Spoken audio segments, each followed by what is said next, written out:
Oh, hi. Sorry, I didn't see you there. Guess I've been a bit too immersed in the literature right here. It's one of those manhwa thingies that is all the rage among the young folk out there. Although I still don't understand how you're supposed to read that on the phone. Also, I can't help but notice an apparent lack of color. I mean, the illustrations sure are quite evocative in a sense. That's old stuff you're reading, Grandpa. I was talking about webtoons, not regular old manhwa. Oh, okay, but isn't it like the same thing? Do you see towers, monsters in there? Um, no. Does the protagonist have a non-distinct edgy hairstyle? No, I don't think so. Oh, also, there's no color, no special effects. It's printed on paper and it's not even manhwa for Christ's sake. It's manhwa from China. China. Is there a difference?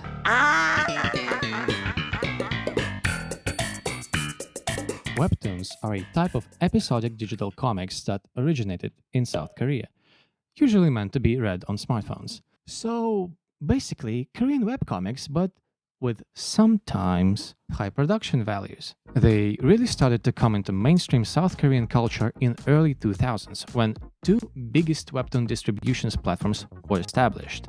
Daum Webtoon in 2003 and Naver Webtoon in 2004. Since then, the format slowly evolved from being just 14 separate page scans in a trench coat into a glorious, brain cell melting and terrifyingly addicting continuous scroll.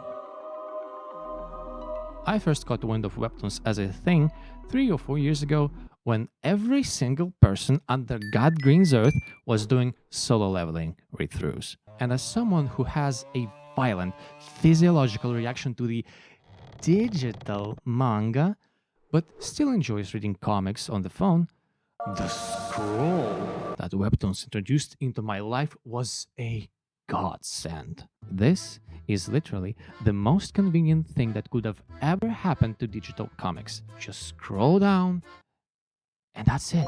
No next page buttons, no readjusting the image to, no zooming in to see what's written in that one tiny speech bubble. And, cool tip, if you scroll real fast, you can achieve stroboscopic effect and even pretend that you're watching anime.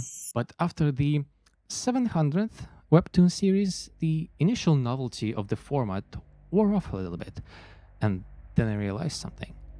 At some point, I kinda stopped reading, and I didn't even notice it.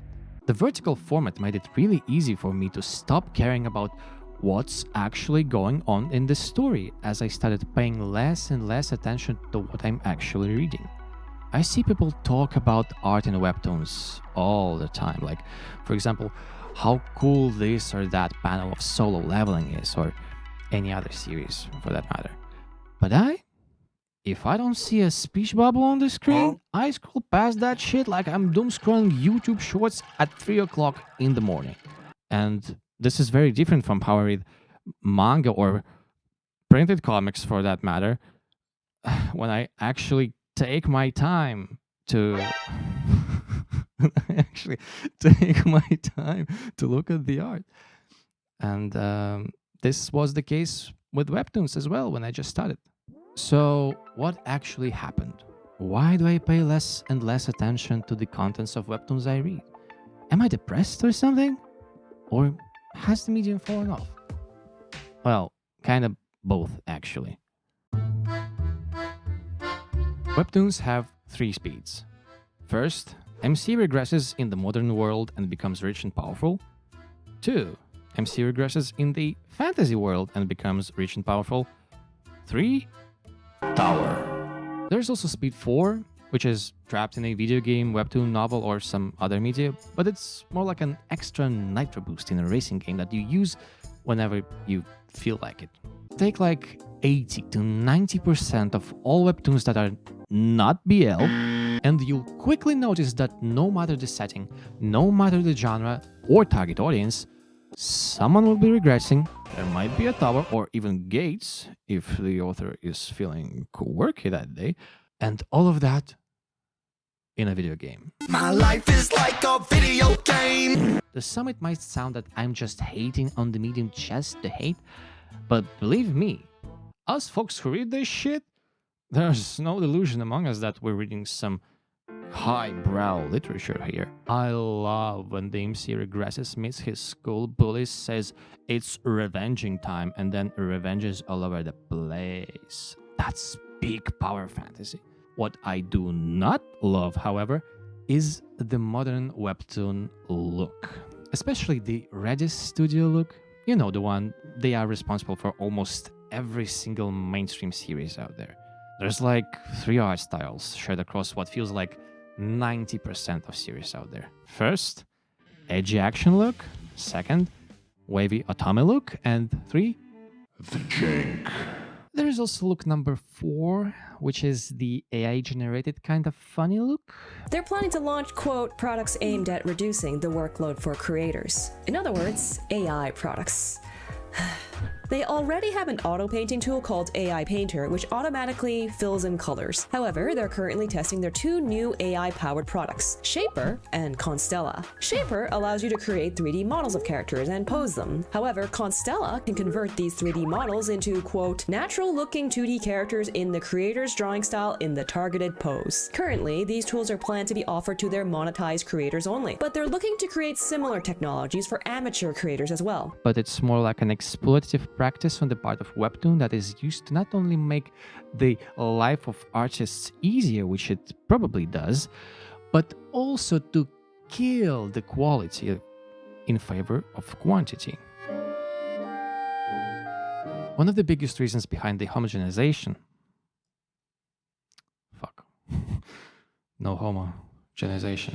One of the biggest reasons behind the homogenization of the Webtoon art styles is, in my opinion, its greatest advantage over manga, which is color. The limitations of black and white printed manga are, in many ways, the very things that promote more interesting art styles. For example, it's almost impossible to differentiate between different characters or introduce depth to the scene in a strictly black and white format without any additional shading, line work, and very distinct designs. And so, to make their work stand out in this monochrome crowd, the artists need to find ways to differentiate themselves, which is why the outfits often go crazy for no apparent reason. Now look at the few Webtoon main characters. The same hairstyle, the same coat, the same overall silhouette.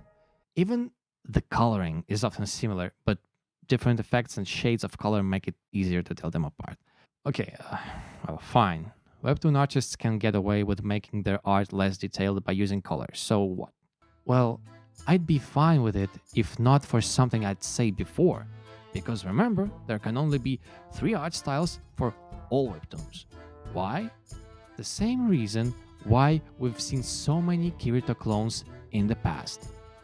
Because they sell. The primary method of making money via comic platforms and apps is engagement. And when it comes to copy-paste comics, the engagement it provides is really freaking strong. And most importantly for a company, it's consistent. The people who unironically engage and consume this type of stuff just happily, mindlessly gobble this stuff down on the daily. The moment they finish one chapter of garbage like this and get paywalled via daily pass or coins or whatever, they just bounce over to whatever the next trashy romance is sitting in their subscriber box.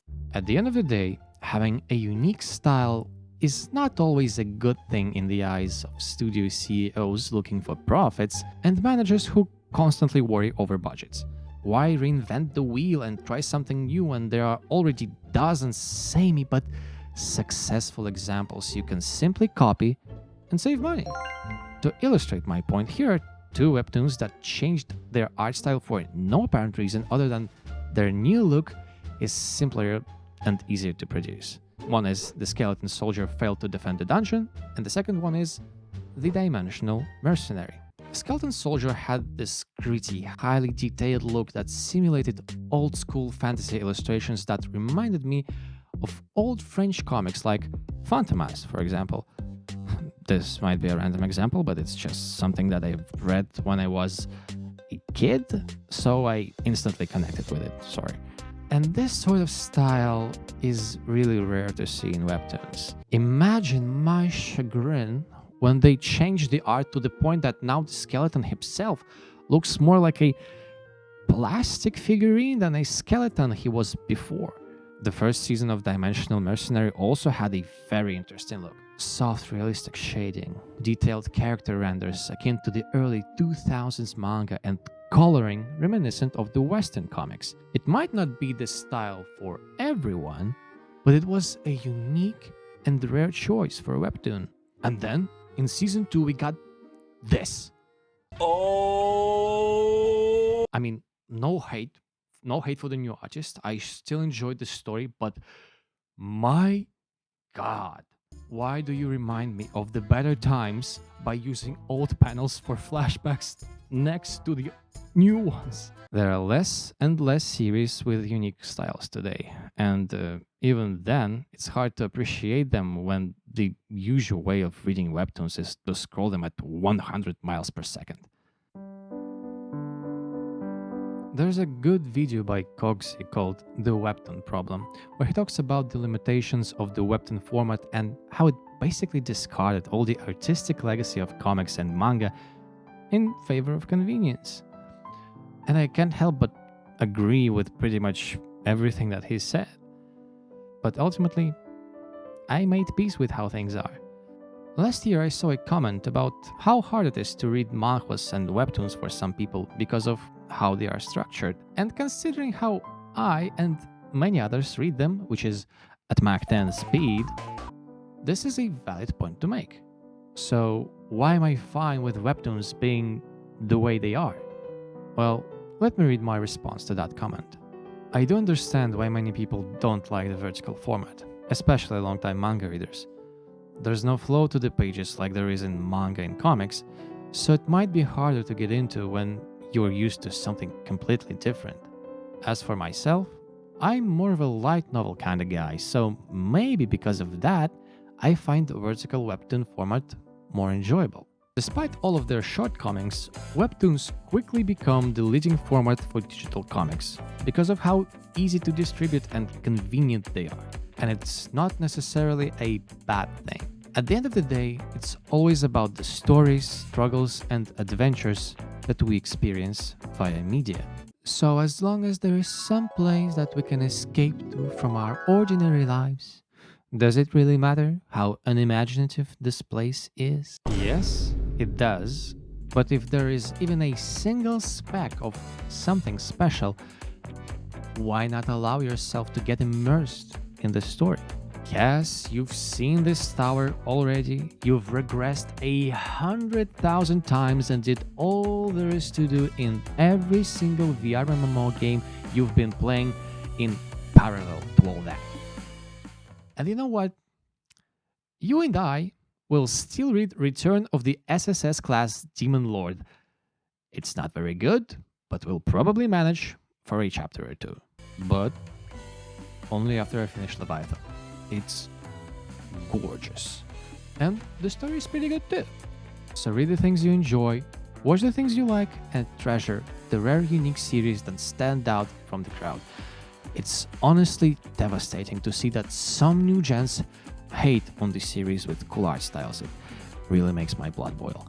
Anyway, thank you guys for watching, leave a like, subscribe, and tune in to my Everlasting Summer stream tomorrow. Okay, so the stream is today in literally like 2 hours, and I'm still editing this video, so there's a good chance that if you're watching it right now when it's uploaded, I'm live. So go there, check it out. Okay, bye. It's been Danon. Take care and have a good day. Пока.